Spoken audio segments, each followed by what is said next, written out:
Apesar da mídia ocidental, da grande mídia, colocar Putin e a Rússia como os principais causadores da guerra com a Ucrânia, é preciso abrir o leque de informações e fontes para tentar entender que o assunto é muito mais complexo do que parece. No comentário de hoje, para o seu jornal, o economista Paulo Nogueira Batista relembra fatos que antecederam a guerra e que foram decisivos para o momento atual. Acompanhe. A Rússia parece prestes a conquistar a totalidade da região de Donbass, região importante para explicar, inclusive, a origem dessa guerra que começou em fevereiro de 2022. No Ocidente, a visão predominante, tanto nos Estados Unidos como na Europa, é de que a Rússia está embarcou numa aventura expansionista. Putin tem sido comparado até a Hitler. A ideia que está por trás dessas comparações é que ele não vai parar na invasão da Ucrânia e vai ameaçar outros países da Europa Oriental no intuito de restabelecer supostamente o Império Tsarista. Essas versões me parecem bastante exageradas e, de qualquer maneira, exageradas ou não, o tempo dirá, não se dá devida atenção à perspectiva russa do problema. Eu queria falar um pouco sobre isso, tendo em vista que essa perspectiva some completamente do debate internacional na mídia ocidental, inclusive na brasileira, em detrimento da compreensão do que aconteceu. Para entender o que aconteceu, no meu modo de ver, precisa voltar pelo menos a 2014. Início de 2014, final de 2013, houve uma revolução colorida na Ucrânia, patrocinada ativamente pelos Estados Unidos, que derrubou o governo que era mais próximo da Rússia e implantou um outro governo. Foi um golpe parecido com o que se fez no Brasil contra Dilma Rousseff, só que muito mais violento, né?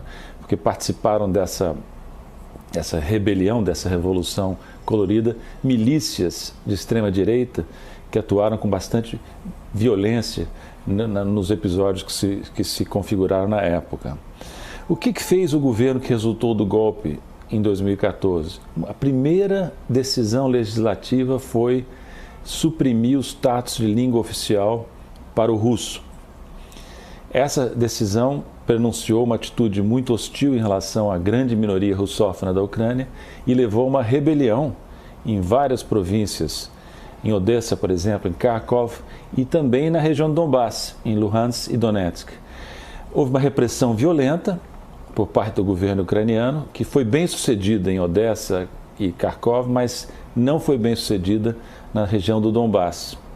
E a Ucrânia acabou sendo obrigada, por sucessivas derrotas militares, a fazer acordos.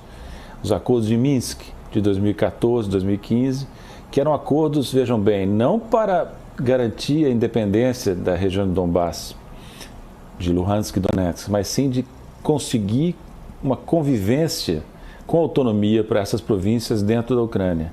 Pois bem, esses acordos de Minsk nunca foram cumpridos pela Ucrânia e pelo Ocidente. A Ucrânia se recusou a cumprir um aspecto essencial desses acordos, que era a transformação da Ucrânia de um Estado unitário numa república federativa com as províncias elegendo seus governadores. Hoje, continua a ser o quadro que havia na época. Kiev indica os governadores das províncias. As minorias, as populações russófonas de Luhansk e Donetsk não aceitaram esse não cumprimento do acordo e houve um conflito prolongado de 2014 em diante, com a população civil da região de Donbass sofrendo bombardeios, ataques, hostilidades das milícias de extrema-direita, com perdas importantes da população russófona nessas regiões. E não me consta que a imprensa, a mídia ocidental tenha vertido uma lágrima sequer pelo que aconteceu ali, nem condenado o governo da Ucrânia por estar reprimindo de maneira violenta e descumprindo acordos assinados em Minsk.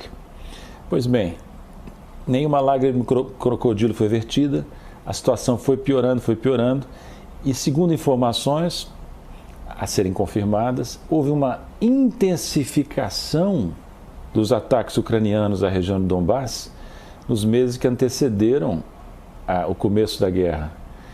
Os dados mostram, pelo que eu pude ver, uma intensificação dos bombardeios, dos ataques à região de Donbass por parte do governo da Ucrânia.